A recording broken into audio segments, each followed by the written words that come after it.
Eu sou Marcelo Albuquerque, o host aqui dessa mesa, né, e sempre recebendo convidados muito especiais. Daqui a pouquinho deve chegar um pão de queijo, viu, Samuel?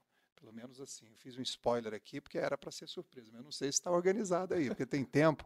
A gente falava aqui há pouco sobre constância, a importância de ser constante, né, naquilo que a gente se propõe a fazer, especialmente quando a gente sabe que os frutos vão vindo de forma gradativas, mas às vezes a gente, no afã de querer resultados rápidos demais, a gente perde a constância. O podcast é muito isso, é sobre plantar sementes para que a gente possa colher durante a jornada. E talvez a gente vai começar a colher quando a gente não estiver mais aqui, porque a vantagem de registrar histórias é deixar isso para a eternidade, perpetuar histórias. Assim funciona um bom livro, um bom filme, um Poderoso Chefão que foi feito lá há mais de 30 anos, e a história continua mexendo com tanta gente hoje, só que ao invés de assistir o filme na telona, hoje você consome na tela do celular a 10 mil pés de altura.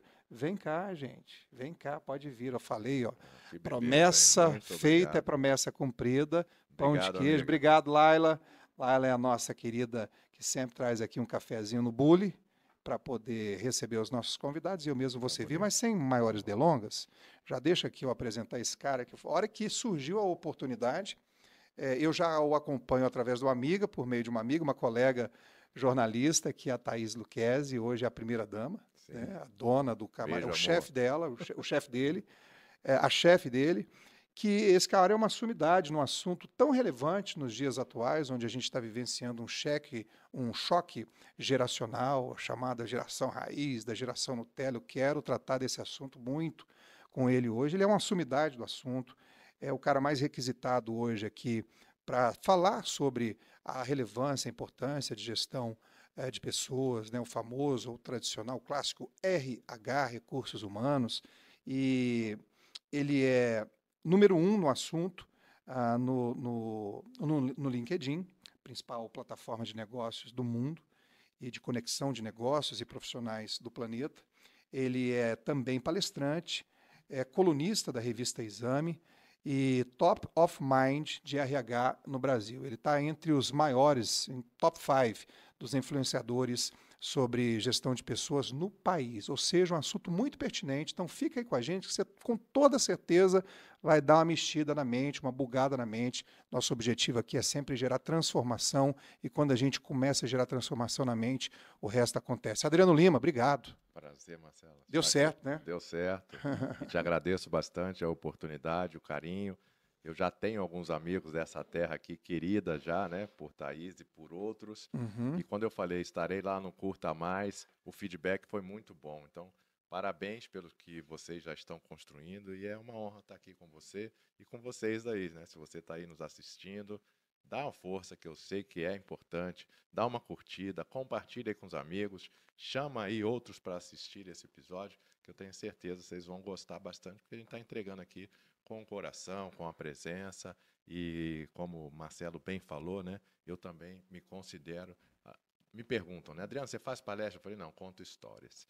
Eu adoro contar histórias, né, que realmente podem te inspirar, podem te provocar, porque quando a gente compartilha, a gente também aprende, né, não só ensina. Não, eu já vi que vai ser fácil demais conduzir esse papo aqui, porque, aliás, não é nem conduzir, mas o entrevistado, às vezes, ele tem que ter tem que tirar o coelho da cartola aqui para poder tirar algumas coisas do interlocutor. Nesse caso aqui, já viu, o cara já pediu para você curtir, compartilhar, clicar aí no sininho das notificações. Ó, tchim, irmão. Como todo bom goiano de coração que sou, a gente recebe as visitas que a gente gosta de receber com um cafezinho. Aqui no Goiás é cafezinho. Vai um cafezinho, aí vai lá, passa o cafezinho rápido. Que bom, cara. Aproveitar que ele está quentinho ainda. A gente podia até desligar esse ar-condicionado aqui, senão o café vai esfriar rápido. Mas tem pão de queijo, então fica à vontade, tá servida a mesa aqui. Mas, Adriano, bom demais a gente poder ter esse papo. E esse é um assunto, rapaz, eu venho do analógico. Esse assunto, né, das relações humanas. Eu nasci no analógico, nasci com uma característica, e eu vou contar um pouco dessa minha história pessoal, porque eu acho que muita gente vai se identificar, porque já entrando nessa questão do chamado choque geracional. Então, eu vim do analógico, fui talhado nas redações de chefe, editor-chefe, batendo na mesa, incisivo, botando pressão, e hoje se acontece metade do que acontece, 10% do que acontecia é assédio moral. Então, assim, há uma percepção, há uma vivência dessa geração da qual eu faço parte, de profissionais que foram talhados com muita pressão mesmo, né, com muita porrada, e conseguiram chegar até aqui. E aí eu não estou dizendo que o que aconteceu foi certo, mas essa é a minha história. Eu acho que ela se assemelha a muita gente que está tendo muita dificuldade com a chegada dessa nova geração e nessa relação que são obrigados a ter aí dos dois lados, né? E acaba acontecendo um choque geracional com toda essa diferença cultural, essa diferença de mundo em que se vive. Eu falo isso porque eu ainda tenho um desafio novo, agora que eu tenho duas crianças, um de 6 e um de 4. Marcelinho, beijo, é o meu primogênito, caçulinha do coração do papai, nosso pacotinho de doçura, o Gabriel. E eu e André, que viemos de uma geração mais analógica, a gente está migrando para esse digital tem, sei lá, 10, 20 anos, mas mesmo assim com toda a dificuldade de entender o nosso lugar e, ao mesmo tempo, o lugar em respeito dessa geração que está entrando aqui. O choque geracional de cara, ele é real. Você reconhece real, que ele é real. Muito real. E real tem remédio? No mundo, tem, claro. No mundo e na sociedade, né, Marcelo? É uma pauta assim que eu gosto de falar e eu gosto muito de provocar os executivos, né? Então, enquanto eu estava no mundo executivo, atuando como um executivo de uma empresa, a minha última foi a Minerva Foods, gigante do agro, eu estava como chefe, né, eles chamam Chief Human Resources Officer, chefe de RH para o mundo inteiro. Eu tinha muitos executivos. E muitas vezes esses executivos vinham com essa dor, né? Pô, Adriano, como eu lido com um garoto, né, de 20 e poucos anos, que é ansioso, que não aceita muito bem as regras, né? Eu falo, bom, você está na dimensão errada, né? E aí eu perguntava para eles, né, você tem filhos? Você já falou aí do Gabriel e do Marcelo. Eu tenho 4. Felipe, Rodrigo, Luana e Amanda. E eu perguntava para esse executivo, você que está com dificuldade de lidar com, né, com esse jovem na empresa, você tem filhos? E geralmente, né, tinha, né? E era muito legal quando eles eram adolescentes ou da mesma idade que os seus coordenados ou liderados, né? E eu falava, como é que você lida com o seu filho em casa? É no comando e controle ou é na negociação, é no engajamento, é no convencimento? E aí eu provoquei, nós somos da geração que a coxa de frango era do nosso vô, né? Certo? O lugar dele era coxa de insentável. Frango, você não metia a mão no frango, né? O vozão ia lá e pegava a coxa, né? A avó pegava a coxa, botava no prato dele. Ninguém servia antes dele. Sim, hoje, como é isso? Quando o vô senta na mesa, se tiver lugar para ele, a coxa de frango já foi embora, né? A molecada pegou. Então eu provocava muito isso, né, os executivos e as executivas, no sentido de que não é uma questão só das empresas do mundo do trabalho, né? É uma questão da sociedade, do mundo, né, das questões aí que a gente veio evoluindo ou involuindo como humanidade, em que essa questão no trabalho, né, do cara lidar lá como você, né? Da mesma forma que teu avô, teu pai te olhava e você já sabia, né? Os chefes também eram assim, ou se não fazia, era na porrada, como você falou. Eu já trabalhei em banco que tinha um cara lá que jogava sapato nos outros, e isso era aceitável até um determinado momento, mas isso veio mudando muito, né? Com os novos valores, nova visão.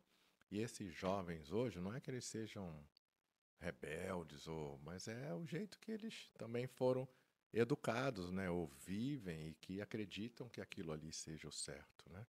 Então, isso é uma questão que eu gosto de falar bastante. Não é uma questão, assim, de um problema só dos jovens. É um problema nosso também.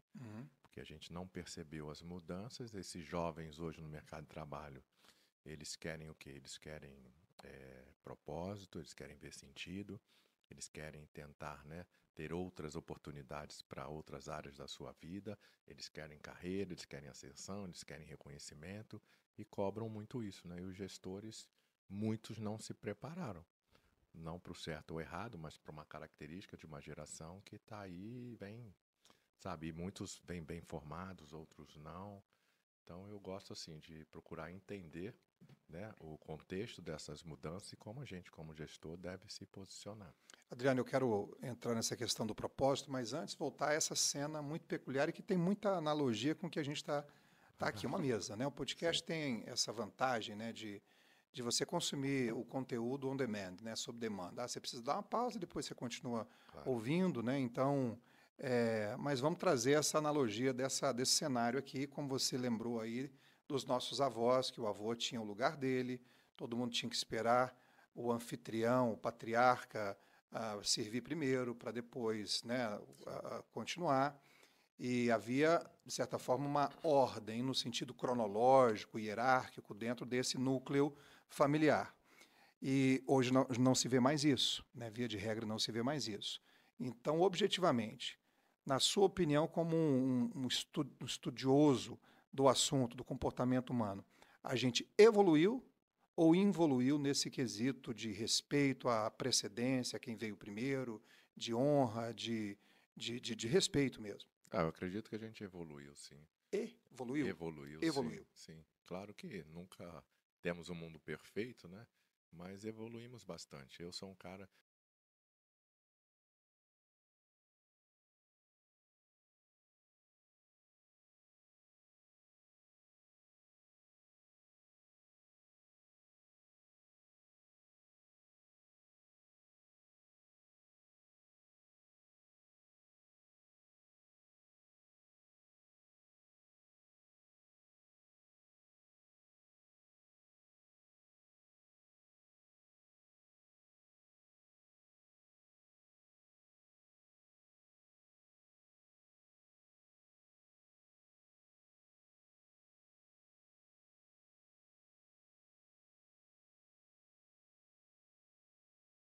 que o valor e hierarquia não era mais importante com relação à posição, ao comando, ao controle, e sim a uma autoridade que fosse mais pela inspiração, pelo respeito, pelo conhecimento, né, pela competência e o quanto eu também inspiro, o quanto eu também envolvo.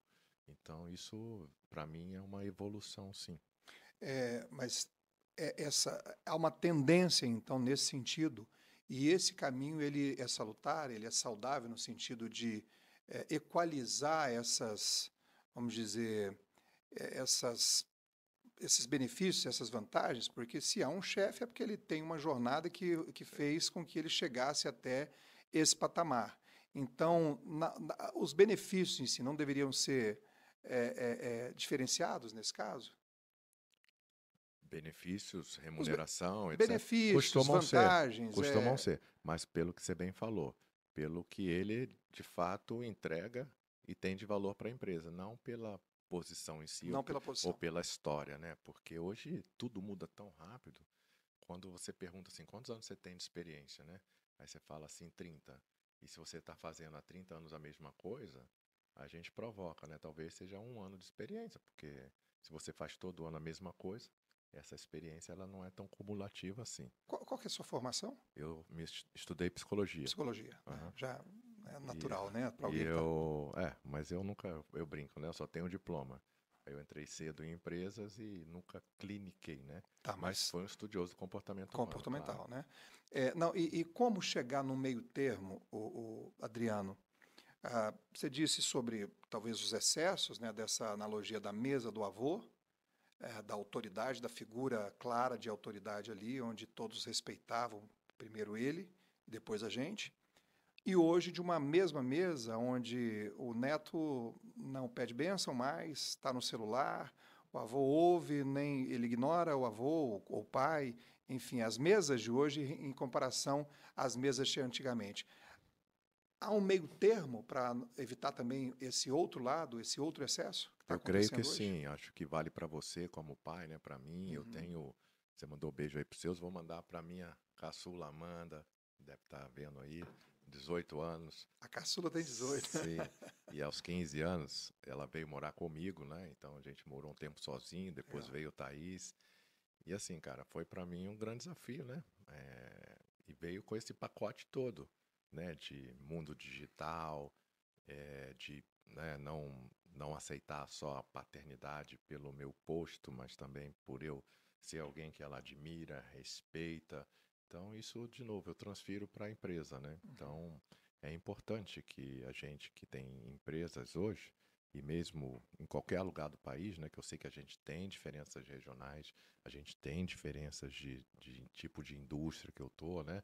Então, empresas de tecnologia pode ser que tenham mais facilidade de lidar com esses jovens, porque tem tido mais jovens há mais tempo, empresas do setor financeiro no meio termo, a turma do agro já tem mais dificuldade, mas eu creio que é um caminho assim bacana da gente trilhar e se provocar, né, ver como a gente também pode aprender nesse processo todo.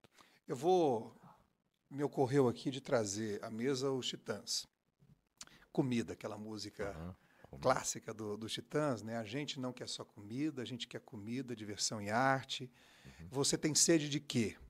De que essa nova geração que está no mercado de trabalho aí tem sede, Adriano? Então, Marcelo, as pesquisas mostram que a sede é mais por carreira, né? Então, tanto que eu, quando sou consultor de algumas empresas, eu falo, ó, ao invés de você se colocar como o melhor lugar para as pessoas trabalharem, se coloque como o melhor lugar para as pessoas crescerem. Então, assim, no que a gente chama proposta de valor da empresa, que outro dia eu estava fazendo uma mentoria para um grupo de empresários de Minas Gerais, né? E foi bem curioso, porque a gente estava falando de dificuldade de engajamento, etc. Aí uma empresária me perguntou, poxa, Adriano, como eu resolvo o meu problema de engajamento? Eu tenho tido muito turnover. E aí a gente estava discutindo, eu falei, qual a sua proposta de valor para o seu cliente? O cliente compra o produto, o serviço da sua empresa. Ela tinha uma empresa de contabilidade. E ela falou, aqui o meu proposta de valor é oferecer um serviço de qualidade e confiança. Sou uma empresa de contabilidade. Falei, pô, bacana, na ponta da língua. Qual a sua proposta de valor para o profissional que você contrata hoje? Ou para o profissional que você tem na sua empresa? Aí ela ficou assim, falou, nunca pensei nisso. Eu falei, então, é uma boa pensar. Porque você, de repente, você não vai poder ser bom em tudo, oferecer, né, tudo de alto nível, mas você pode escolher onde você vai ser muito bom, você vai se diferenciar. Ela, pode me dar alguns exemplos? Eu falei, sim, você vai pagar o maior salário aí da sua região? Ela era de Juiz de Fora, se eu não me engano. Você vai competir aí com bancos que estão aí, com outras empresas maiores que a sua, você não tem nem 100 funcionários. Não vou pagar o melhor salário. Os melhores benefícios? Não. Você é uma empresa muito flexível no sentido das condições que você pode dar para a turma trabalhar aí, tipo, trabalha de casa se quiser, né, constrói aí o seu horário, comemora o dia do aniversário do seu filho sem precisar vir trabalhar. Eu brinquei, né? Ela falou, não. Eu falei, então, acredito que você possa, pelo que você me contou aí, ela tinha falado um pouco da empresa dela, oferecer carreira para essas pessoas. Pessoas que entram na sua empresa, entram no nível mais baixo e que possam ascender. Então, E agora, como é que você vai honrar essa proposta de valor? Isso é muito importante. Então, você oferece aí a oportunidade das pessoas crescerem. Toda vaga que abrir, você, ao invés de contratar no mercado, você tenta preencher com os que estão dentro de casa. E isso é um valor que as pesquisas mostram que os jovens mais valorizam hoje, que é a carreira, equilíbrio, que isso aqui eu vou falar de propósito, equilíbrio entre vida pessoal e vida profissional, e esse tal de propósito, significado, que eles veem assim, querem entender que seus valores pessoais têm a ver com os valores da empresa. Sobre a questão do propósito, há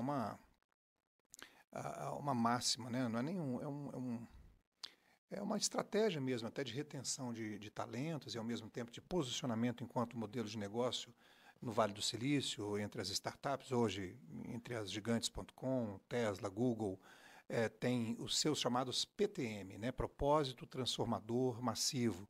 E isso está lá nas paredes, né, da Tesla, do Google, SpaceX. E essa máxima interna aqui, olha, isso é que move essa empresa. E como fazer com que, mais do que uma frase de efeito para poder atrair talentos, essa cultura, de fato, possa ser aquilo que move o modelo de negócio para acontecer o chamado fit cultural, encontro de culturas. Nossa, não é necessariamente sobre o quanto eu ganho no final do mês, mas é sobre a causa que eu tenho aqui com esse negócio, isso aqui eu acredito. Como, primeiro, descobrir isso enquanto dono da empresa e como propagar essa cultura a fim de atrair e reter as pessoas que têm a mesma causa consigo. Boa, Marcelo. Primeiro vou voltar ali para eles e pedir aí para você dar essa curtida, compartilhada e falar que amanhã, né? A gente está gravando aqui num dia, Amanhã estarei aqui com um grupo de 30 pessoas fazendo uma imersão comigo sobre esse tema cultura forte e empresa forte. O aqui em Goiânia. Então, o Adriano está aqui em Goiânia, ele é um cara do país, né? Viaja sempre e veio a Goiânia, a gente aproveitou a agenda para esse podcast aqui, vai estar fazendo essa imersão, essa mentoria aqui para esse grupo. Bacana. E a gente aproveitou a agenda para poder gerar esse conteúdo aqui contigo. Muito bom. As vagas acabaram de lotar agora na hora do almoço, que maravilha. Então vamos ter a turma cheia. E é justamente sobre esse grande desafio, né? Como a empresa consegue ter uma cultura forte. Porque esse é um grande dilema que os empresários, as empresas têm hoje, né? A cultura, porque essa questão toda de mudança, é mudança para lá e para cá, como eu garanto a minha cultura, ou eu de uma startup que comecei com 5 funcionários, hoje estou com 50, a grande reclamação dos empresários, dos empreendedores, né, quando conversam comigo, Adriano, comecei com 5, eu controlava tudo, eu sabia que a minha cultura estava ali firme como eu gostaria, mas cresci e estou perdendo a cultura, né? Então, assim, eu tenho um modelo, que eu chamo modelo de gestão de cultura e pessoas, que são 3 pilares, a estratégia, a cultura e a liderança. Você já deve ter ouvido aquela máxima, aquela frase que fala cultura come estratégia no café da manhã. Aí eu falo, a liderança, melhor, a falta de liderança devora a cultura e a estratégia no café da manhã, no almoço e no jantar. Então eu trabalho sobre esses 3 pilares da estratégia, como ela chega no nível do indivíduo para que a execução seja bem feita, a da cultura, que se desdobra em valores e em comportamentos, e da liderança, né, que forma times e que faz com que esses times executem a estratégia e sejam um exemplo da sua cultura, né? Então, nesse trabalho de cultura, é muito importante que as empresas tenham, de fato, algo além do papel, do PowerPoint, ou principalmente da fala, né? Elas tenham processos, elas tenham rituais que realmente pratiquem a cultura. Aí eu fiz uma definição de cultura que até fiz umas camisetas, dei para alguns amigos.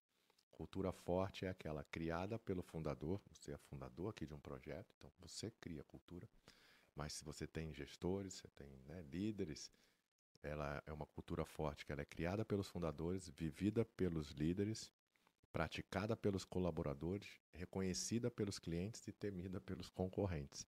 Então, quando chega nesse nível de ser reconhecida pelo cliente, temida pelo... Repete isso para não ter que alguém ter que voltar a fita aqui. Bora, vou repetir. Então Isso vamos lá, bom. galera. Cultura forte é aquela criada pelo fundador ou pelos fundadores, vivida pelos líderes, vivida, né, exemplificada, praticada de fato pelos colaboradores, reconhecida e admirada pelos clientes e temida pelos concorrentes. A gente conhece exemplos de empresas que têm isso, né? A empresa tem uma cultura tão forte que ela é muito reconhecida, admirada e até temida pelos concorrentes, né? Então, isso, só para completar, isso se dá, de novo, quando eu defino que a cultura são 1, 2, 3, sei lá, quantos valores são, e que esses valores, eles são desdobrados, e aqui que a gente costuma falhar muito, desdobrados em comportamentos que eu consigo observar, que eu consigo avaliar, que eu consigo tomar decisões sobre pessoas, que eu incluo pessoas, que eu excluo pessoas, que eu remunero pessoas, que eu reconheço pessoas. Porque se esses comportamentos eles estão claros no meu processo de decisão, seja eu um fundador como você, que tem uma empresa com um número X de funcionários, seja eu uma grande empresa, porque se esses comportamentos eles são observáveis, são escritos, como uma empresa que eu trabalhei, a gente colocava lá, olha, aqui nós valorizamos comportamentos de ajuda real a um outro colaborador do seu time. Quando alguém estiver precisando de ajuda, você ofereça ajuda. Alguma coisa assim que eu estou falando aqui de forma bem leiga. Ou então um comportamento que não era aceitável de forma nenhuma. E nessa empresa a gente escreveu assim, inclusive para os executivos, aqui nós não toleramos fofoca. Aqui nós não toleramos que você fale do outro, e sim com o outro. Então, quando você tem isso muito claro, isso faz parte dos teus processos, dos teus rituais, essa é uma forma da cultura fortalecer. Eu não vou deixar de aproveitar a sua oportunidade aqui, a sua presença aqui, para ensinar a gente, de forma muito pedagógica, didática mesmo, como construir, como montar, então, de forma... Primeiro, como identificar qual é a cultura, qual é o propósito. Tem aquele livro do Simon Sinek, Comece pelo Porquê, né? Qual o porquê do seu negócio. E como desenhar isso de modo que isso fique muito claro para quem faz parte da companhia, para quem está chegando agora, como primeiro identificar e como formatar isso aí para todo o time? Bom, primeiro você tem uma estratégia, né? Você tem uma intenção. Você tem uma intenção, você quer que a sua empresa seja o quê?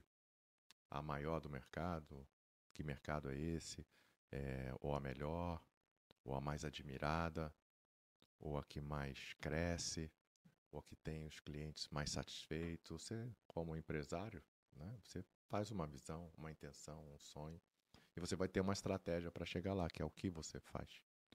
Então, você desdobra esse sonho, iniciativas estratégicas que viram projetos, que têm orçamento, que deve ter uma governança, um ritual para você acompanhar isso, que pode ser que se desdobre em metas para as pessoas, objetivos. Isso é como você faz a estratégia chegar no nível do indivíduo. E a cultura é o como você quer chegar lá. Então, essa discussão, eu gosto muito de um exercício que você fez essa sua visão. É como se fizesse a capa do jornal daqui a 5 anos. E você coloca uma intenção, né? Daqui a 5 anos eu quero ser vou falar aqui do teu videocast, o videocast mais assistido do país, não sei. Ou o videocast de melhor avaliação, de melhor qualidade no YouTube, não sei. Você coloca a tua intenção, você define um prazo, e aí você faz uma viagem, né? Do presente para o futuro, no sentido de criar esse futuro. E aí o exercício que eu mais gosto para fazer é qual seria a capa do jornal daqui a 5 anos, quando alguém contasse como o Curta Mais chegou lá. E aí é explorar, né, como é que seria essa forma de coisas que seriam aceitáveis, muito desejadas, e coisas que não seriam aceitáveis. É um exercício que... Mas isso faz brilhar os olhos dessa nova geração? Estipular uma meta, ainda que seja ousada, ser o maior do Brasil, ser o maior... isso tem a ver, de fato, com o propósito? O propósito não é aquele que, por exemplo, qual é a dor que eu quero resolver?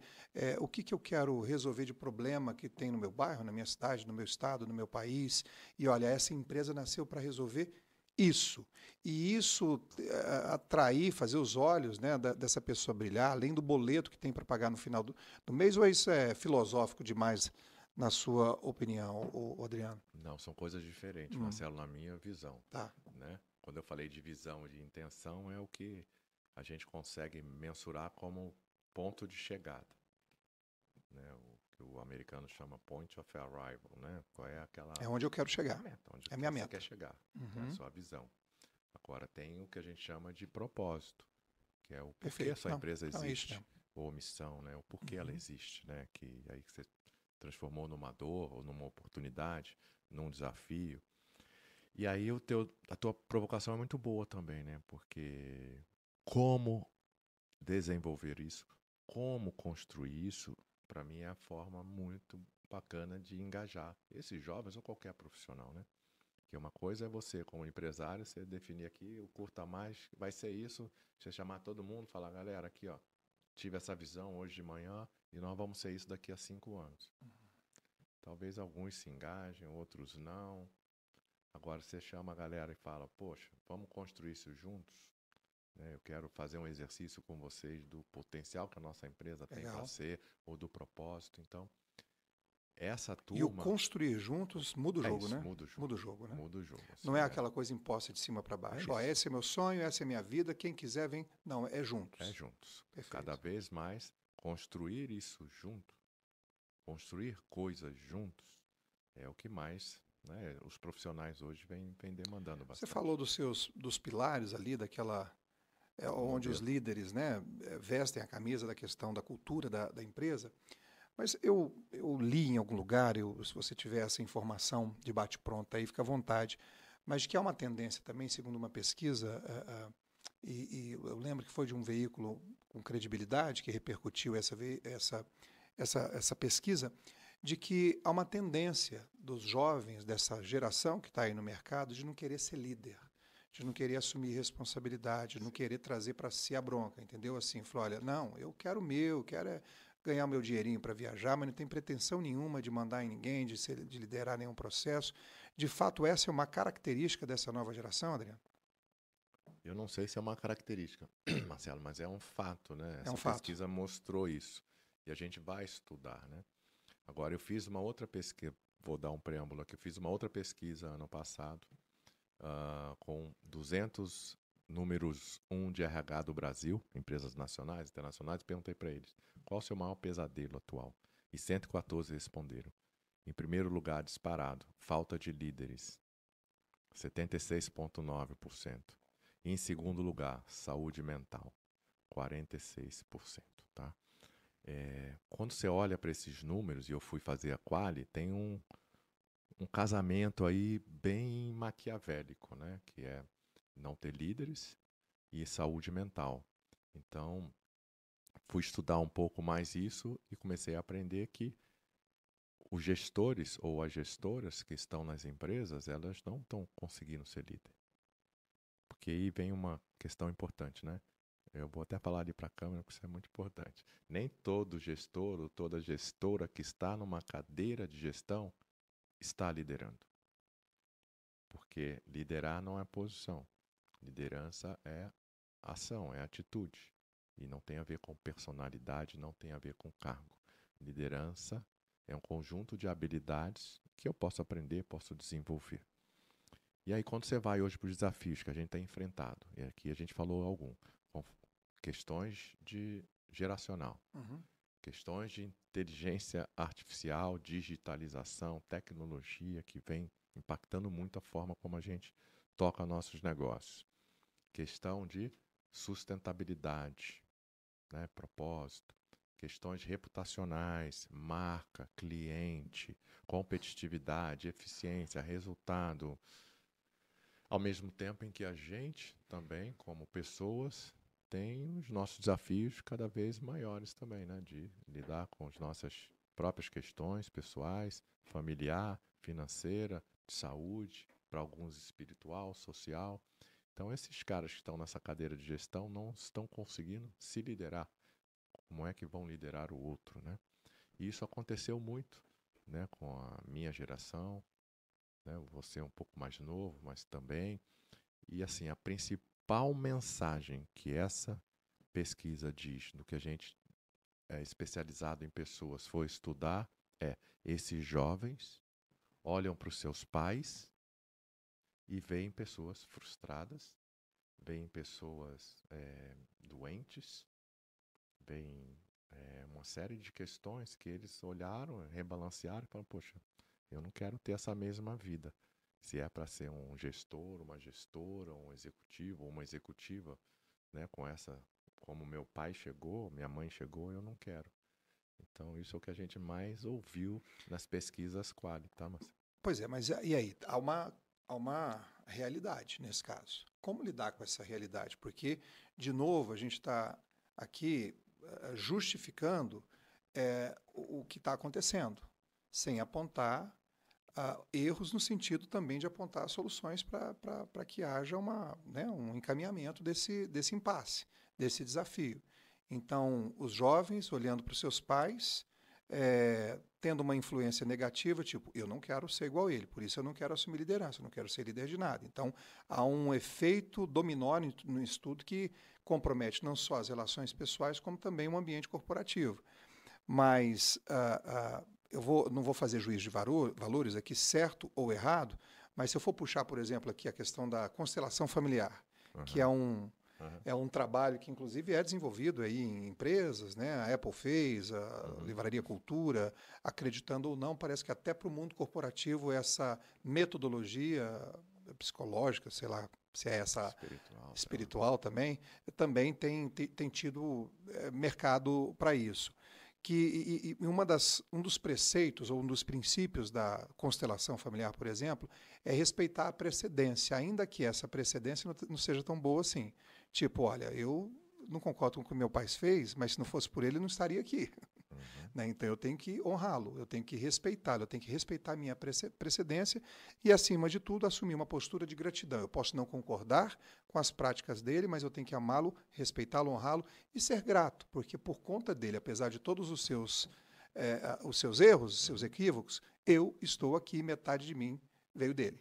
Então, Como mudar essa situação, uma vez que há uma ingratidão no sentido olhar para trás aqui, eu não quero isso, então eu não quero isso para a minha vida também.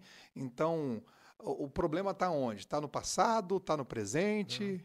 Eu não diria uma ingratidão, tá? Não? Talvez a forma como você Não, corretamente interpretou da sua visão. Estou só botando a mesa aqui para o profissional trazer insights para a gente. É uma provocação, né? Mas assim, eu vou, da minha visão, não vejo isso como ingratidão, vejo até como, sabe, um comprometimento mesmo.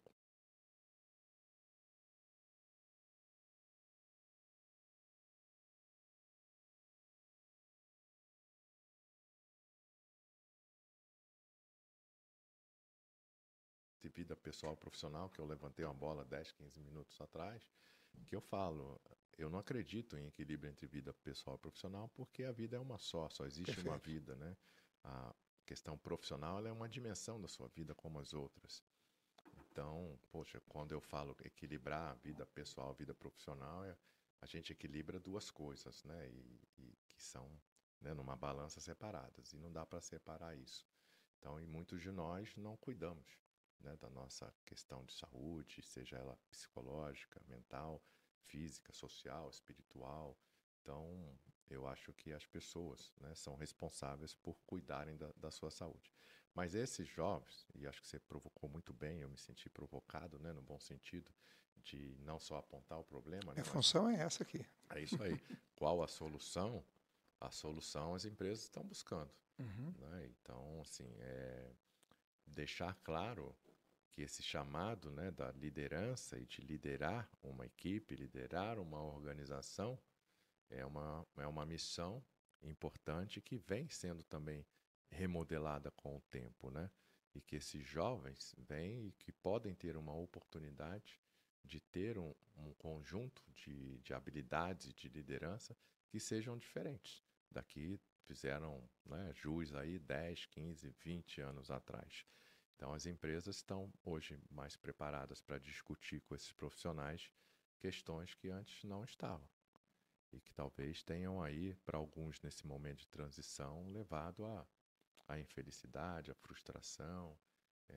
Mas, assim, isso também diz muito eu brinco, né? Meus filhos nunca tiveram esse exemplo em casa, porque eu também sempre procurei fazer o que eu amo fazer, sempre procurei ser um cara que, né, procurei crescer, aprender, compartilhar.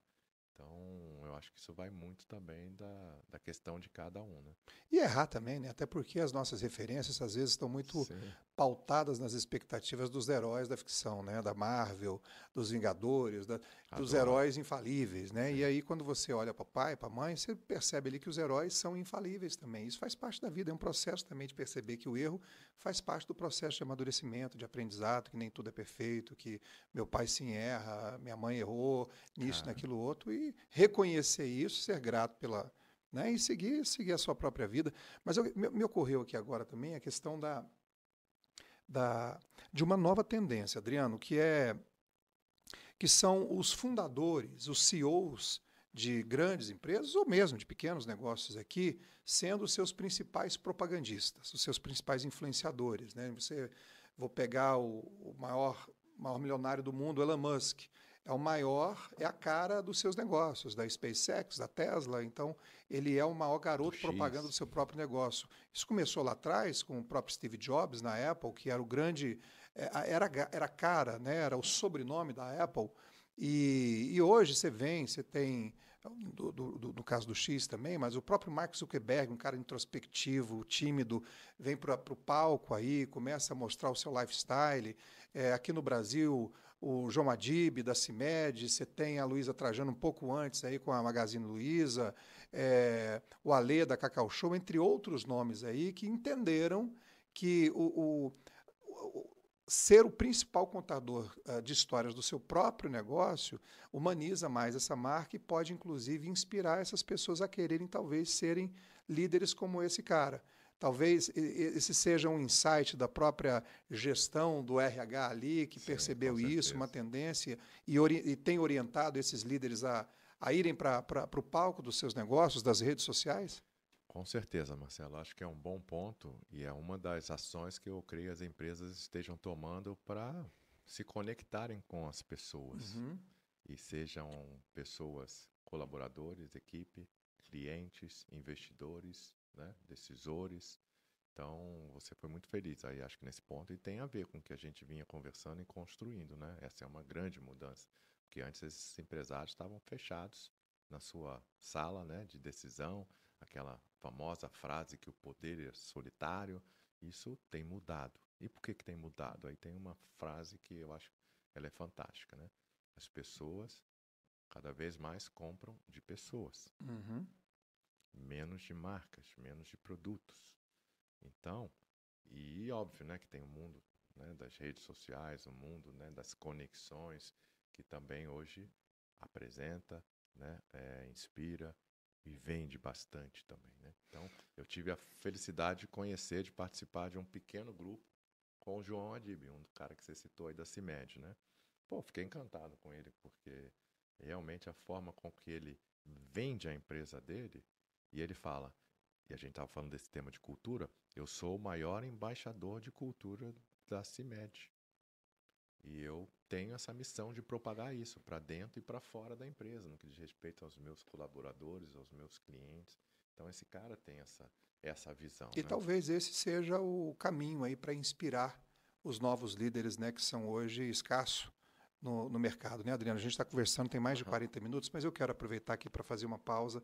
Não, nem pausa, né? Continuar nesse papo aqui e falando para você sobre um testemunho próprio de uma pessoa que tem mudado a mentalidade, que mudou a mentalidade a partir da prova social dos meus amigos. Então, se você está na dúvida, há muita informação e também desinformação sobre veículos elétricos. E por que eu estou dizendo isso? Porque a BYD é patrocinadora, parceira de primeira hora aqui do Curta Mais Podcast, e eu, embaixador aqui da BYD, aqui em Goiás, eu tenho o maior orgulho de dizer isso, porque eu sou mais um dos milhões de brasileiros que estavam aí com um pouco de pé atrás, com receio de fazer a migração de um carro a combustão ou de pensar na possibilidade de migrar para um veículo elétrico.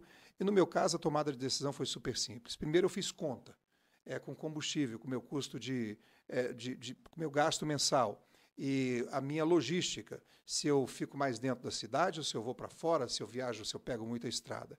E no meu caso, foi a tampa da panela escolher a opção de um veículo elétrico e, naturalmente, eu escolhi a BYD por ser a maior desse ecossistema em informação, especialmente aqui no Brasil.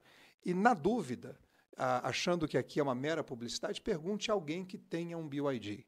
E eu fiz isso com vários amigos meus e é impressionante o nível de satisfação de quem dirige, de quem pilota um BYD. Então, eu sou mais uma dessas pessoas que fui convertido ao veículo elétrico, por isso eu estou aqui recomendando para você. Experimente, faça um test drive em uma das lojas, em uma das concessionárias BYD mais perto de você e, na dúvida, pergunte a alguém da sua confiança o que ele está achando do BYD. Essa prova social é pode ser a maior influenciadora da sua tomada de decisão, da mesma forma que foi comigo. BYD, Curta Mais, BYD parceiro de primeiríssima hora aqui para gente.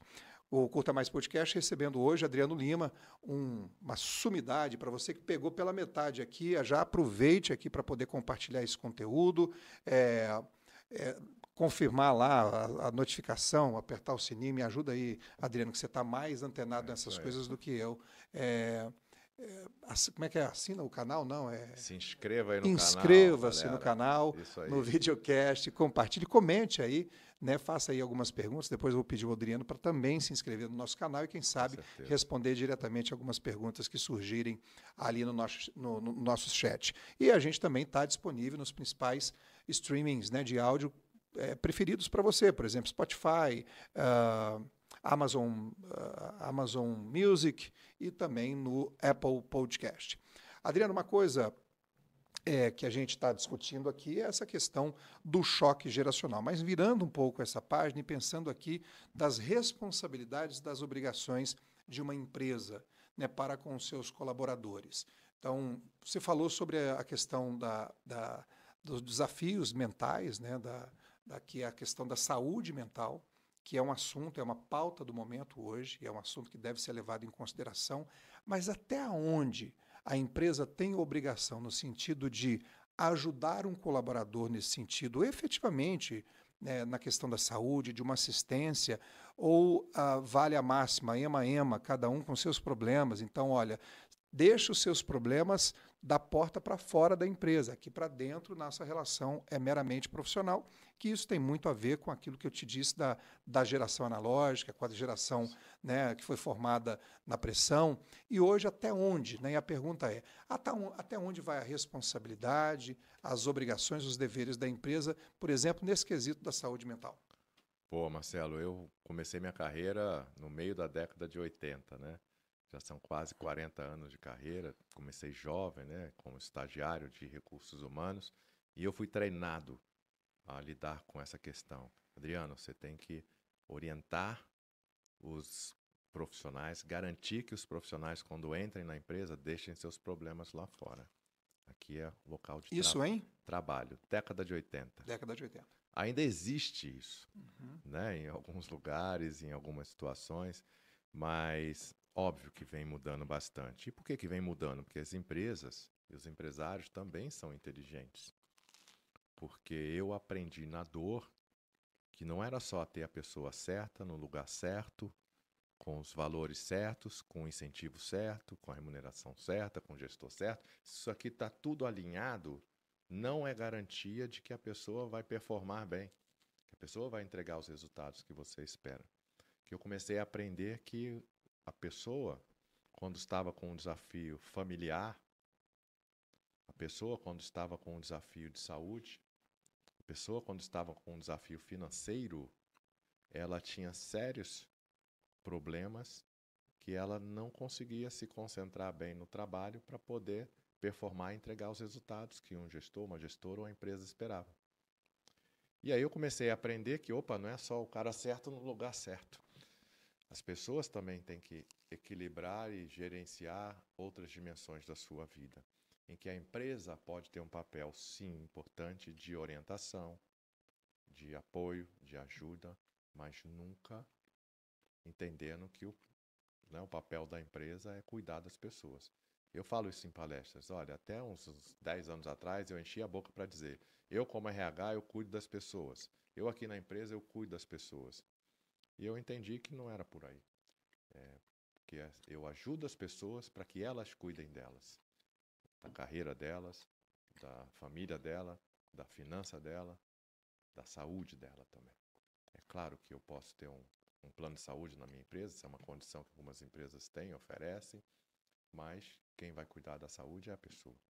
Então, isso hoje tem sido um movimento que as empresas têm feito no sentido de, a gente tem aqui uma coisa compartilhada, mas o responsável pela sua saúde é você. Não, e a conta é simples, né, Adriano?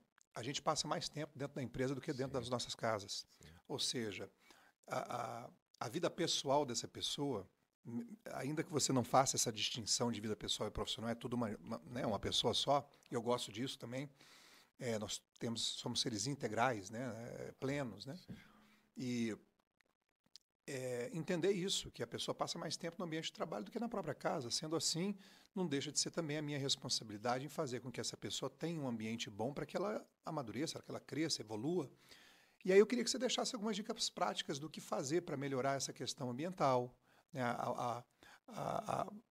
o ambiente organizacional, trabalhar essa questão de, talvez, atividades, né, do que fazer, do que não fazer, por exemplo, em relação à mesma preservação da saúde mental dos colaboradores. Bom, eu creio que as empresas já têm feito isso, né? No sentido de ter Muito poucas, né, Adriano?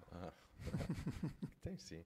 Tem um ecossistema. Estou falando das empresas grandes. Grandes, Talvez pois seja mais minha realidade. Sim, tá? que é a sua realidade. Verdade. Aí vamos trazer isso para a pequena e para a média aí, que eu acho que eu tenho certeza que enfrenta esse desafio. Eu enfrento esse desafio aqui na minha empresa. Com certeza.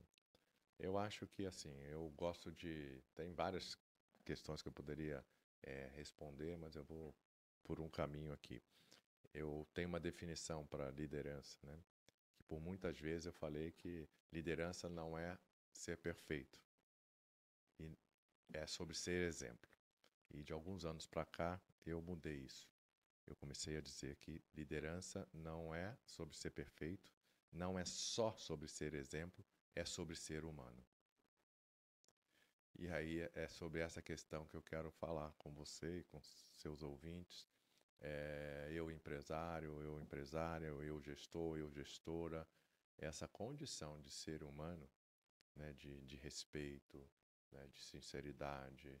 E de muitas vezes, quando alguém me pergunta, não, eu falo, poxa, a dica mais simples é, quando você pedir um trabalho a alguém, pede por favor. Uhum. E quando você receber esse trabalho, agradeça, diga obrigado. Então são dicas assim para mim tão, né, simples e ao mesmo tempo tão óbvia e prática que muita gente não pratica. E o que eu estou querendo dizer com essa mensagem, né? Trata a pessoa como ela merece ser tratada. Então esse para mim é um valor assim prático, importante, que eu creio que se as pessoas, né, são tratadas como pessoas, porque eu falo, não a cadeira de gestão, no empresário a gente tem a dimensão gerenciar e a dimensão liderar, que é essa aqui que costuma faltar muito. Na gerenciar, eu gerencio o que? Eu defino uma meta, como a gente colocou aqui, da intenção, eu tenho um planejamento, eu organizo a minha estrutura, eu aloco recursos, eu corrijo ações, eu ajusto. Isso é gerenciar. Eu gerencio coisas, processos e etc. Para pessoas, eu gerencio no aspecto de uma organização, mas liderar pessoas é o quê? É respeitar, é inspirar, é engajar, é envolvê-las, como a gente falou aqui. Então, isso. Sabendo que todo ser humano é individual, tem a sua característica, a sua personalidade. Eu tenho 2 filhos, criados pelo mesmo pai e pela mesma mãe, no mesmo ambiente. Sim, sim. E são 2 pessoas absolutamente diferentes. Você tem 4, você sabe bem que é isso. Você sabe que você tem que tratar um de acordo com a sua característica ali, correto? Sim. Como fazer isso dentro de uma empresa que tem departamentos padronizados, mas que tem pessoas diferentes que fazem parte dessa mesma organização? Vamos lá. Meus 4 filhos, uma determinada fase da vida, estudaram em 4 escolas diferentes. E eu errei, tá? Com os 2 primeiros, 2 meninos, porque um tinha um perfil para uma escola, outro tinha um perfil para outra, e a gente colocou na mesma escola e deu pau. A partir dessa experiência, desse aprendizado, eu olhei para mim e falei, cara, olha o que você prega na empresa e passa aqui em casa, cada um tem seu perfil. E a escola é uma empresa, como se fosse uma empresa, né, para um profissional. Também tem uma escola, tem seus valores, tem seu método, tem sua cultura. E a partir dali, os 4 estudaram em escolas diferentes. Quando vamos para o ambiente da empresa, e por que eu falei da liderança, né, da pessoa que está ali numa cadeira de gestão, se ela está liderando, ela conhece a sua equipe. Ela entende que para alguns eu tenho que, né, tem um filme que eu adoro usar nesse momento aí que eu falo, né, o grande desafio de um gestor é individualizar a relação com a sua equipe. E como fazer isso? Essas pessoas são diferentes. E aí tem um trecho do filme Mudança de Hábito maravilhoso, que ela está ali formando coral, aí ela vai lá numa freira e fala, você tem uma voz, o tom muito alto. Então quando você estiver cantando essa letra aí, regozijando o Senhor, você segura essa letra aqui, ela vai lá, aperta o estômago da pessoa, você segura aqui a sua voz, acalma, respira. Ela vai para uma freira baixinha, pequenininha, que tinha uma voz muito para dentro, e ela vai lá e fala, e você, quando for cantar essa mesma letra, você tem que imaginar que você está num bar lotado de cantores, você tem que botar a tua voz para fora com força. Então ela vai lá e conhece, né, as características de sua equipe, né, dos seus jogadores ali, e trabalha de certa forma customizada, personalizada para cada um deles, né? E agora faz isso com respeito, faz isso lá dando orientação, faz isso mostrando como fazer. E aí quando a gente vai para o ambiente das empresas, a gente tem feito isso. Então é uma dica aí de como fazer e é um grande desafio, né? Ô, Adriano, a pressão faz parte da vida, correto? Sim. E não seria diferente no ambiente corporativo. Realmente. O empresário tem a pressão de deadline, no final do mês ele tem que se virar nos 30 para conseguir o recurso, para honrar sua parte no compromisso, no acordo ali, que é pagar todo mundo em dia, pagar funcionários, fornecedores. Então, isso é pressão o tempo todo. O funcionário também é pressão, mas hoje nem todo mundo dessa geração, dessa nova geração, está acostumado a lidar com as pressões do que fazem parte desse dia a dia. Como tratar essa questão de modo que você consiga reter esses talentos, porque são pessoas extremamente talentosas, mas têm dificuldade, especialmente com a pressão do prazo, a pressão do resultado, a cobrança, o feedback às vezes um pouco mais firme, e a gente não está nem entrando na seara aqui da falta de educação, mas assim, às vezes feedbacks necessários ali para que a pessoa se adeque e parece que há muito melindre. Eu não sei se é a impressão, mas parece que há muito melindre nesse sentido, voltando à questão do choque geracional. Como lidar e fazer esse encontro de contas de modo que as duas partes consigam se entender nesse quesito? Bom, você falou aí das pressões, eu estava aqui falando justamente disso, né? Que o cara, o empresário, o gestor, ele não consegue nem se liderar por conta dessas pressões todas, né? Então, eu creio que o principal é você ter a sua própria gestão para que você esteja, né, num bom fator de performance que você vai engajar essas pessoas. Entendendo que se você tem alguém de 20 anos na sua empresa, talvez ele tenha, né, uma certa relação com você diferente de quem tem 40, e você precisa entender que essas pessoas são diferentes. A forma que você engaja um, a forma que você convence um, a forma que você cobra um, ela é diferente. E muitas vezes eu não gosto muito, tá, de rotular as questões geracionais, por mais que elas sejam fato, né? Mas eu vou sempre para o lugar do indivíduo, né? Eu tenho e tive profissionais com 50 anos de idade, 60 anos de idade, que são ousados, são agressivos, e jovens que são conservadores, não gostam de risco. Então, assim, minha dica sempre será: conheça muito bem a sua equipe e saiba como lidar com cada um, né?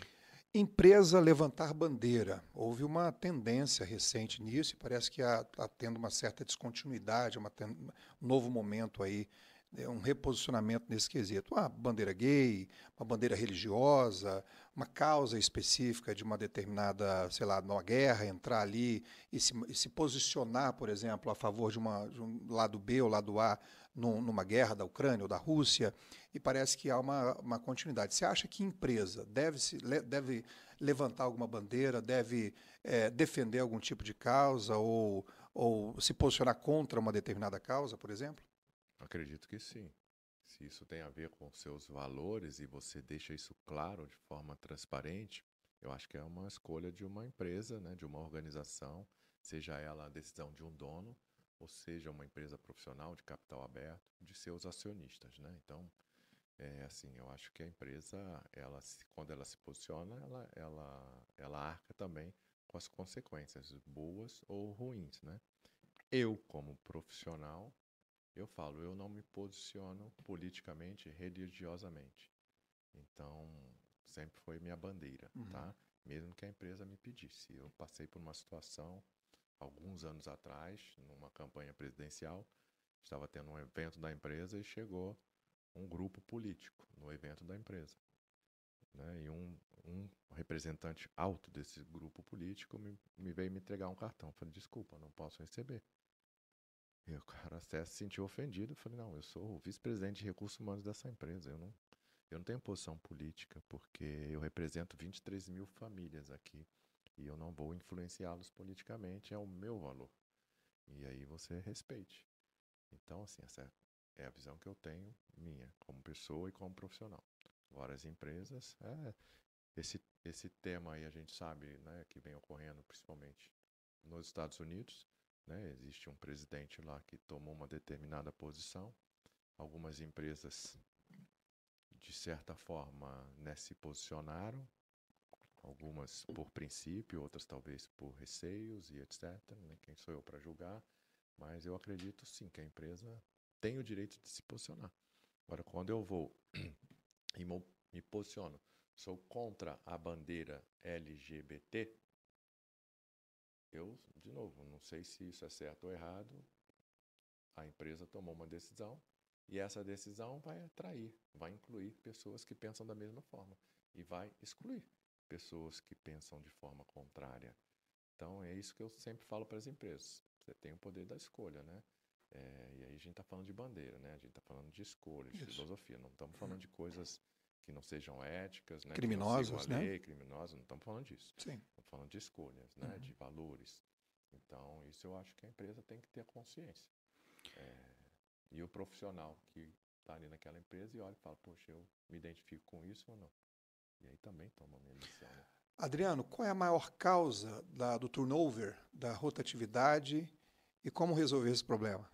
Bom, você sabe que tem tanta coisa aqui, tem tanto tema, galera, pra gente falar. É muita Ei, me coisa. faz uma pergunta aqui, eu lembro de 10 É temas, muita coisa. mas esse é um muito legal. Não, e olha, eu não sei, eu tô aqui considerando aqui que eu combinei de tomar uma com um amigo.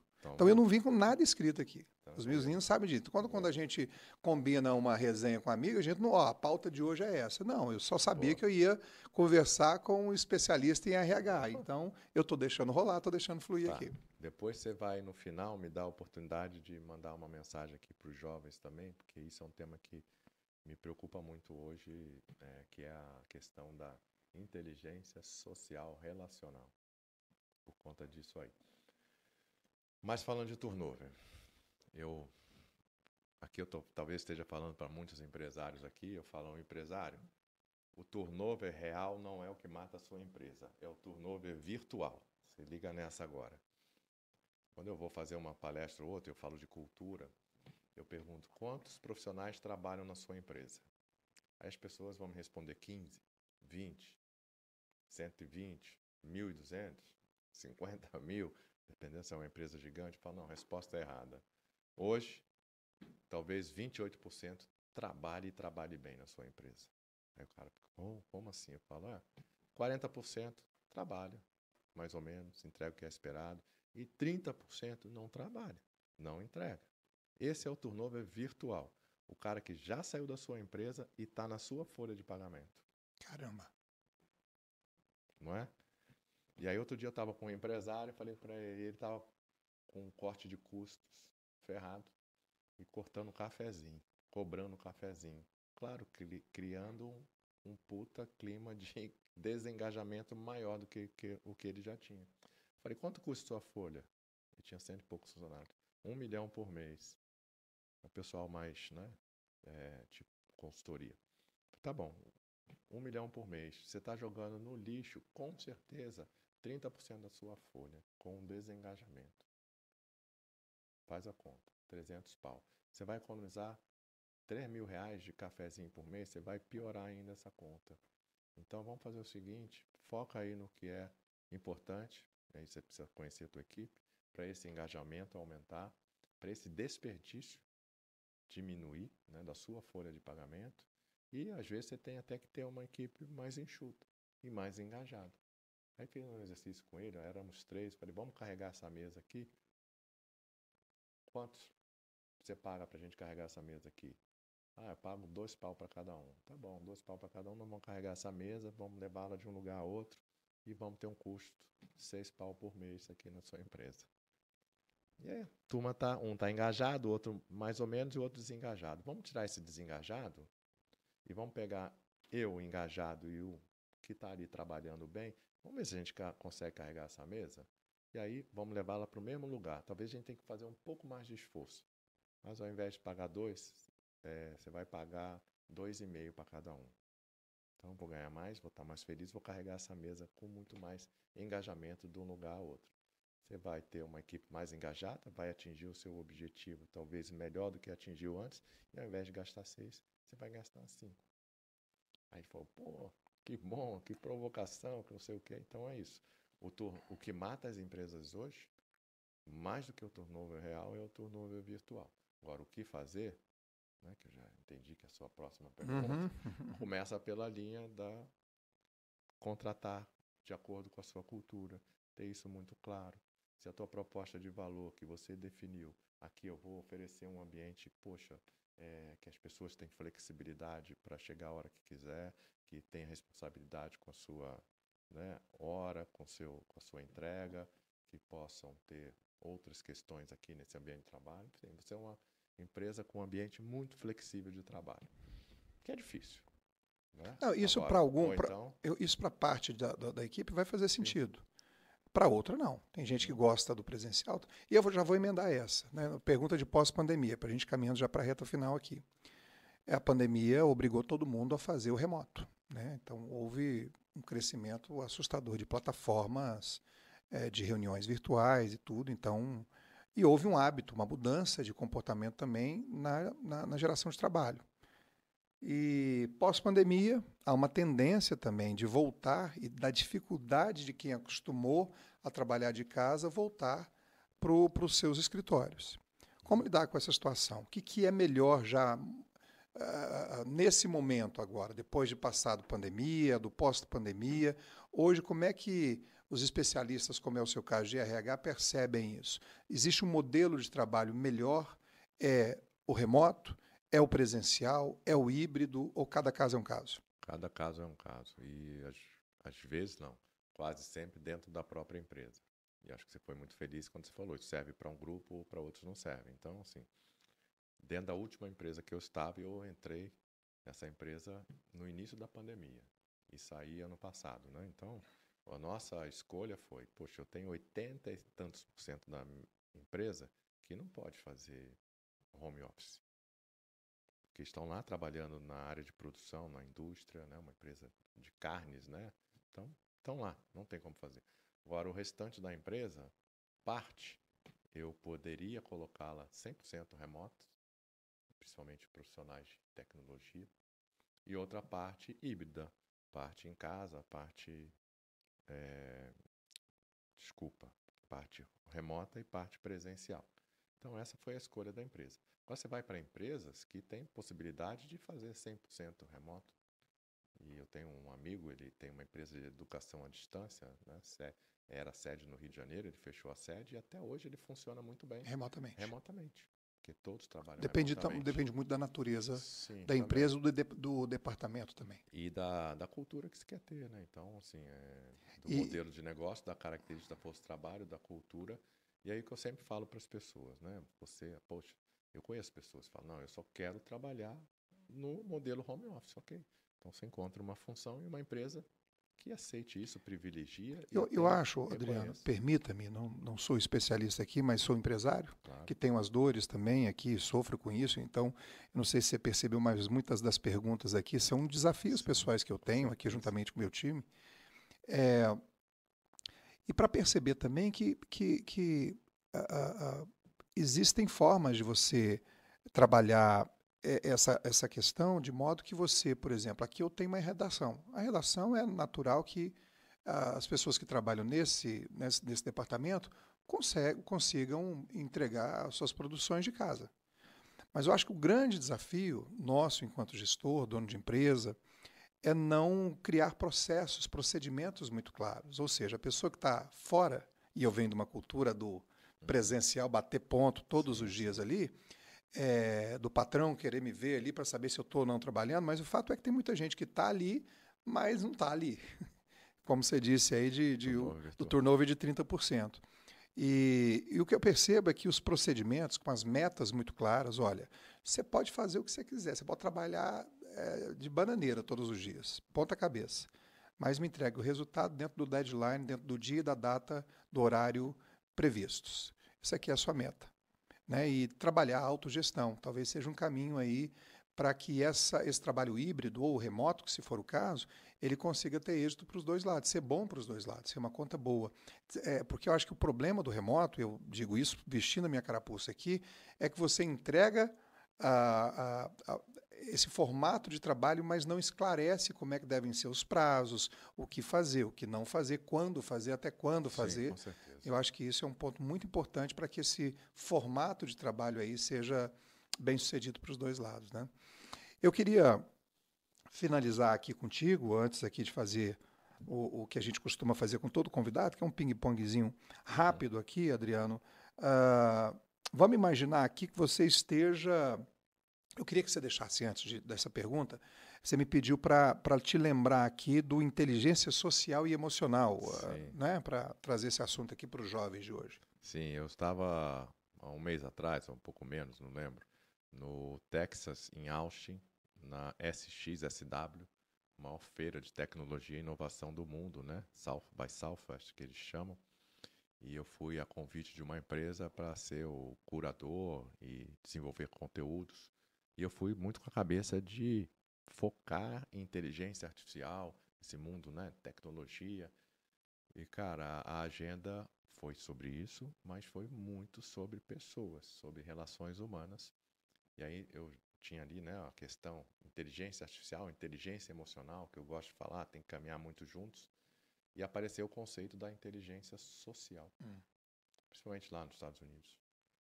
E também importante aí no mundo, aí pesquisas, estudiosos, futurólogos falando, né, dessa parte aí da conexão, que a humanidade nunca esteve tão conectada e ao mesmo tempo tão solitária.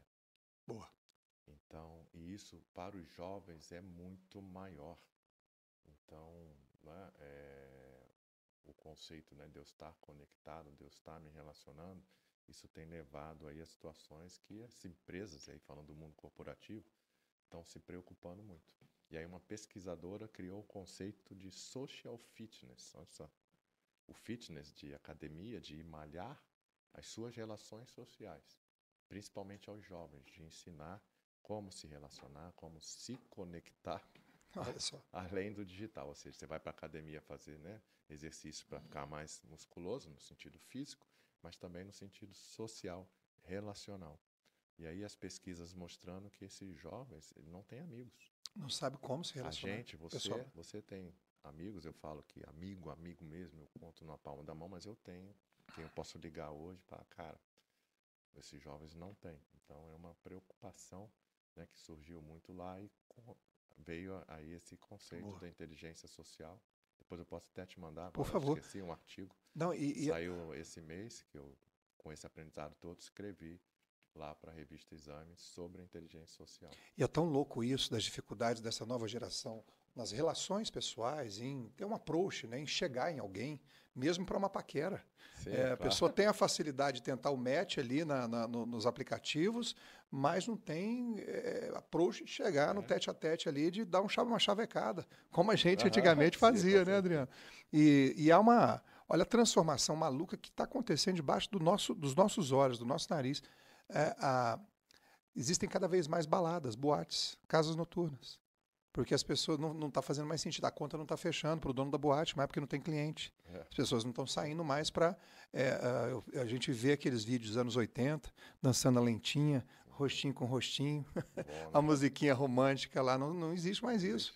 Então há uma tendência ao contrário nessa questão do isolamento pessoal e de uma falsa ilusão das redes sociais, que na verdade estão transformando indivíduos cada vez mais solitários. O Curta Mais, Adriano, fazendo aqui não um marketing, mas falando do propósito que move o Curta Mais, eu que fui talhado no Hard News, nas redações tradicionais do telejornalismo, isso de que notícia ruim é notícia que vende, né, isso me incomodava tanto.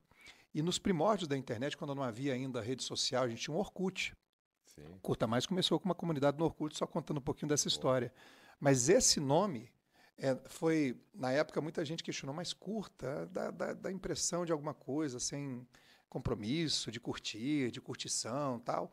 Naquela época não havia o like. E o Facebook estava dando os primeiros passos no Brasil com o like, o curtir, curta. Legal. E a ideia do nome veio exatamente porque eu já estava percebendo naquele momento que as pessoas estavam cada vez mais se isolando na falsa ilusão de uma socialização, de uma conexão virtual. Então, o Curta Mais foi porque só curtir se você pode curtir mais a vida lá fora. Boa. Então, essa ideia de usar o on a serviço do off está presente desde os primórdios aqui, para fazer com que essa conversa que a gente está tendo aqui, com todas as ferramentas digitais, online, nesse mundo virtual, de alguma forma leve informação e desperte insights poderosos na vida pessoal dessas pessoas. Ou seja, saia de casa, use o Uber para conversar com o motorista e não para ficar ali no seu celular, vai trocando ideia, porque talvez use um aplicativo de delivery, de preferência, para explorar lugares, para você sair da sua casa e curtir a experiência à mesa, porque não tem nada melhor do que uma comida feita na hora do que uma comida entregue na sua casa, toda embalada ali. É muito melhor a experiência real ao redor da mesa, né? Então, é sobre isso. Bom, ainda sobre inteligência artificial, rapidinho aqui, que você falou sobre isso e a gente estava conversando antes de começar esse papo, eu estava tendo uma reunião com o meu time falando sobre, olha, eu tenho uma notícia ruim para dar para vocês, porque os algoritmos de Google mudaram totalmente. E tudo aquilo que a gente aprendeu a fazer de SEO, de palavras-chave, para poder ranquear organicamente, indexar na primeira página, a gente está vendo que isso está sendo desconstruído. Então, hoje, você faz uma pergunta ao Google, quem responde é a IA Gemini do próprio Google. Então, os publishers que tinham credibilidade, autoridade sobre isso, já não aparecem mais nos mecanismos de buscas na primeira página. Então, é uma loucura que está acontecendo, de novo, uma nova transformação debaixo do nosso nariz. E eu falava para as pessoas, olha, para o meu time, então, bem-vindo ao clube da nova mudança. Então, vistam a capa do camaleão, porque é hora de mudar de novo. O que a gente acostumou a fazer nos últimos anos já não está servindo mais, é preciso mudar.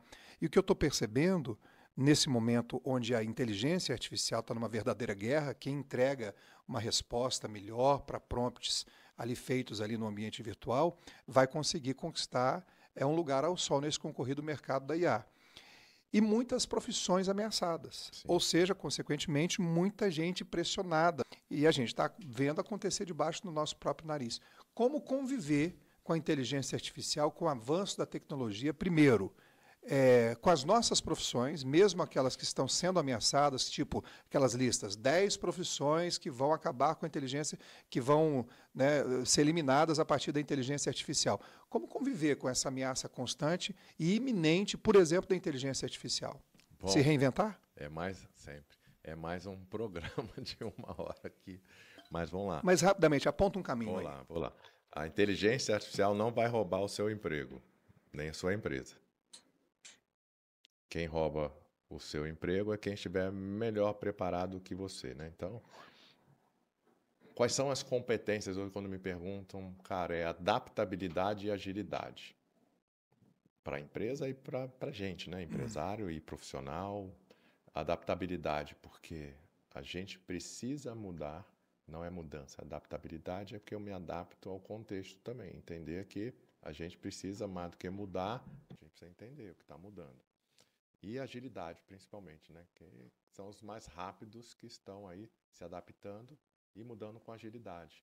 E agilidade, até 10 anos atrás, primeira vez que eu fui a Stanford, aí vi um professor falando, olha, gente, a gente fala tanto em agilidade, o agile, né? Aqui no Vale do Silício, vocês precisam entender que aqui agilidade não é sinônimo de velocidade. Eu falei, pô, o que esse cara está falando? Aí ele vira e fala assim, porque velocidade é você chegar mais rápido num ponto a outro. Agilidade é você chegar mais rápido de um ponto ao outro, mudando de direção no meio do caminho, sem perder o equilíbrio. Então, quando a gente fala hoje, né, de inteligência artificial, é essa agilidade, essa adaptabilidade que a gente vê. Mas, para ser breve aqui, porque esse é um tema assim, muito longo, né? A inteligência artificial é agora uma onda, e falando em onda no sentido real e positivo, né? Porque a gente teve a Revolução Industrial que também veio com a mesma promessa, né? Vou acabar com o trabalho, vou acabar com os empregos, e a gente teve a primeira grande substituição do homem pela máquina. Aí depois vieram os computadores, na década de 80 eu estava entrando nas empresas, a mesma coisa. E óbvio que houve mudança. Depois veio a internet, a digitalização, agora a inteligência artificial. E o que mudou de uma onda para outra? A velocidade com que isso vem ocorrendo, né? Então, a inteligência artificial, você vê o famoso app que a gente tem aí, em 2 meses, baixou-se 100 mil, né? Acho que 100 mil? Agora me falhou a memória. Tipo assim, 100 milhões de aplicativos, né, baixados em 2 meses. Enquanto o famoso app de conversa, né? Aquele verdinho, levou 2, 3 anos para chegar em 100 milhões. Uhum. Né? O Instagram levou, 3 anos também. Então, a velocidade hoje ela é muito maior. Então, demanda da gente essa capacidade de se adaptar e mudar no meio do caminho sem perder o equilíbrio. Eu escrevi um livro. Pena que eu não te trouxe. Mas não vai faltar. Chama Você em Ação. Você em Ação? É. Tá na Amazon? Tá na Amazon. E o core do livro, o tema central do livro é reinvenção. Porque eu precisei me reinventar a vida inteira. E aí eu falo, reinvenção não é um projeto, não é uma planilha, é um mindset, uma mentalidade e um estilo de vida. Eu estou com vou fazer 59 anos no fim do ano e eu falo, eu estou no meu melhor momento de carreira e de vida. Eu agora, você sabe, você apresentou aí no início, eu estou me adaptando, eu estou me reinventando, eu estou aprendendo a fazer isso aqui, eu também tenho meu programa, eu estou aprendendo a fazer mais palestras, eu estou aprendendo esse lance todo aí que você falou de algoritmos, porque eu tenho meu infoproduto, que amanhã estou entregando aqui, de uma imersão, que eu precisei vender, eu precisei fazer vídeos, eu precisei, né, fazer o marketing. Então, essa reinvenção Difícil, né, cara? é difícil. Pra gente que nasceu no analógico é sim. difícil, né, Samuel? Samuel está aqui como meu mentor nessa área aqui, o Ricardo também, então, mas não é fácil, né? Tá bem, Bom demais. Você falou em livro, Você em Ação, disponível lá na Amazon, então fica a dica aí para você que quer ter uma boa leitura e quer se aprofundar mais sobre os assuntos que a gente recebeu aí de graça aqui no podcast. Vamos abençoar a vida aqui do Adriano aí, comprando o livro dele. Eu queria que você deixasse mais uma dica de livro aqui dentro desse assunto, para que a gente pudesse também se aprofundar mais sobre a importância da gestão de pessoas, né, dessa relação interpessoal. A gente falou bastante aqui em liderança. Eu gosto muito de um livro chamado O Desafio da Liderança. Depois a gente pode escrever aí, eu passo para a sua produção. O Desafio da Liderança. O Desafio da Liderança, ele já está aí na 5ª, ou sei lá que edição. São 2 autores americanos, mas que ele fala de 10 passos importantes para você ter realmente uma liderança, né, como ação, como habilidade, não como personalidade ou posição. Já no Foi minha Bíblia. Perfeito. Já no ping-pong aqui, perguntas objetivas para respostas ou também objetivas. Eu queria que você deixasse aqui 5 soft skills mais valorizadas do mercado hoje, queria que você ranqueasse. Essa é a mais importante, a segunda é essa, a terceira é essa, a quarta e quinta. Posso primeiro fazer uma provocação aqui? Por favor. De soft não tem nada, né? Que são as mais difíceis, pesadas, as mais hards, né? Então, isso é um são as durable skills, que lá nos Estados Unidos a gente costuma chamar mais, né? Porque são as que vão, de verdade, não é o que você aprende tecnicamente que vai te fazer, né, se reinventar, perpetuar. Então, de soft não tem nada. Mas vou aqui pela lista. A primeira, adaptabilidade, que eu acabei de falar. A segunda, agilidade.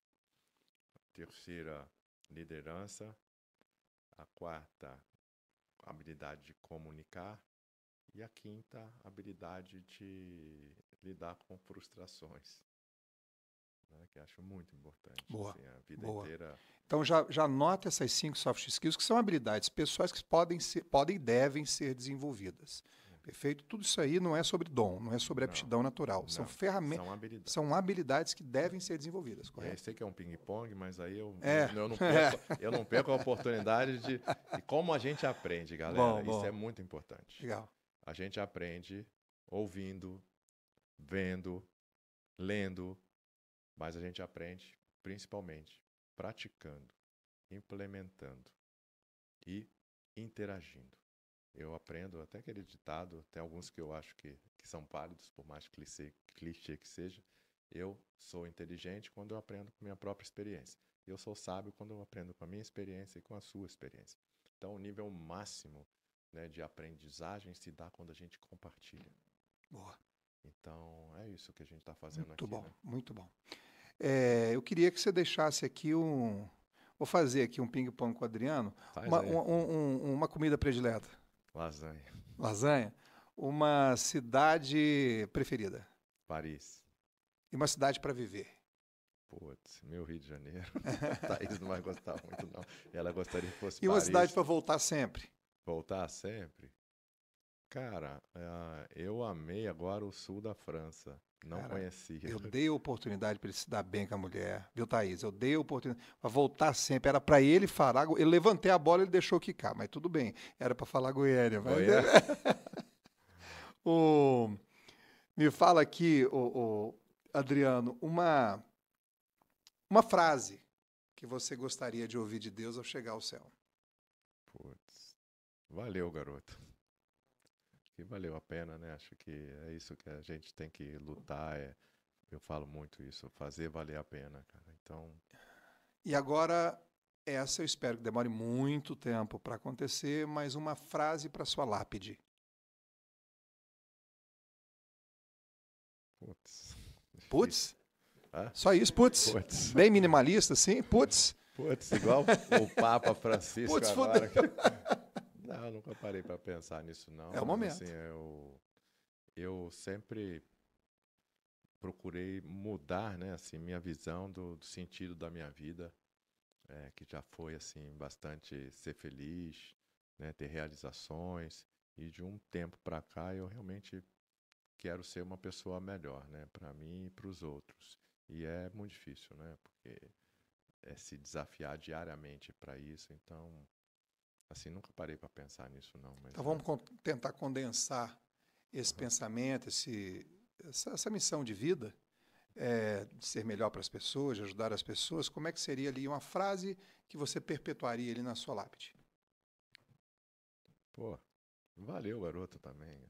Que as pessoas com quem eu convivi, né, com quem eu pude servir, com quem eu aprendi, quem eu principalmente amei, que valeu a pena, né? É isso. Maravilha. E nesse momento, eu tenho um botãozinho aqui, Adriano, e você que está nos acompanhando aí, eu tenho um botãozinho aqui que ele é um botão super poderoso. Mais poderoso que o botão que o Putin tem, o Trump tem, de bomba atômica, essas coisas. É um botão onde, nesse momento, eu vou bugar todo o sistema de comunicação no planeta. Tá, vai estar todo mundo agora que estiver ouvindo alguma coisa, consumindo, assistindo alguma coisa. Nesse momento vai estar todo mundo entrando online. Não sei quem assistiu o Black Mirror, o primeiro episódio de Black Mirror. Então é mais ou menos aquilo, que eu tenho um botão aqui que vai agora bugar todo o sistema de comunicação do planeta, inclusive as redes sociais. Quem estiver rodando o feed vai agora entrar online o Adriano Lima e esse podcast vai então invadir o feed de todo mundo. E vai haver uma tradução simultânea em todas as línguas, então você pode ficar tranquilo, não precisa falar em todas as línguas, não.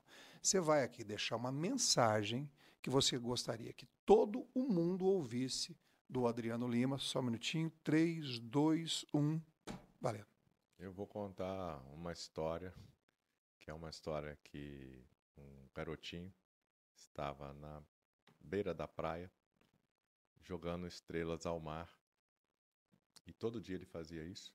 E um senhor que caminhava todo dia nessa praia observava esse garoto até o dia que ele, incomodado, parou para perguntar por que ele fazia aquilo.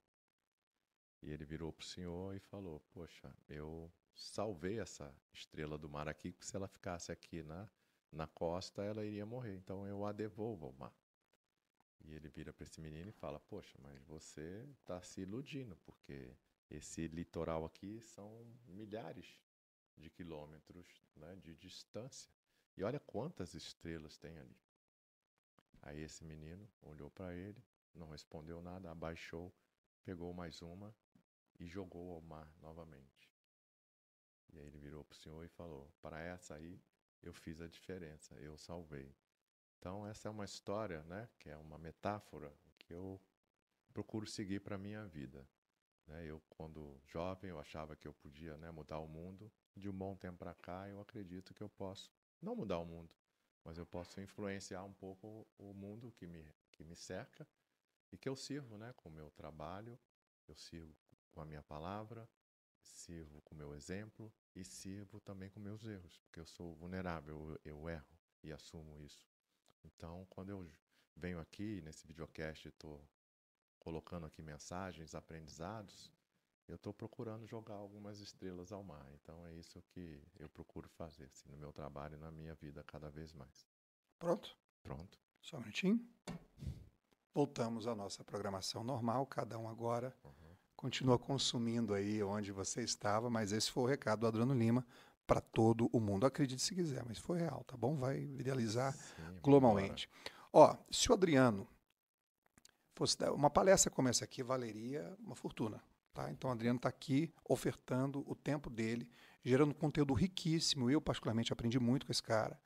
E eu acredito muito que esse episódio pode ajudar muita gente nesse assunto específico, que é uma dor quase que universal, é a gestão de pessoas, é o choque geracional, tanta coisa rica, tanto tema que a gente trouxe aqui ao longo dessas, sei lá, 90 minutos que a gente está conversando aqui. Então, ó, a forma de colaborar, e o mundo hoje é cada vez mais colaborativo, como oferecer uma contrapartida a quem, assim como eu, estou disponibilizando esse conteúdo gratuitamente, o Adriano, o tempo dele, como valorizar aquele que é o nosso maior ativo, inclusive o seu que consumiu até agora. Primeiro, para o Adriano, você pode comprar o livro dele lá na Amazon.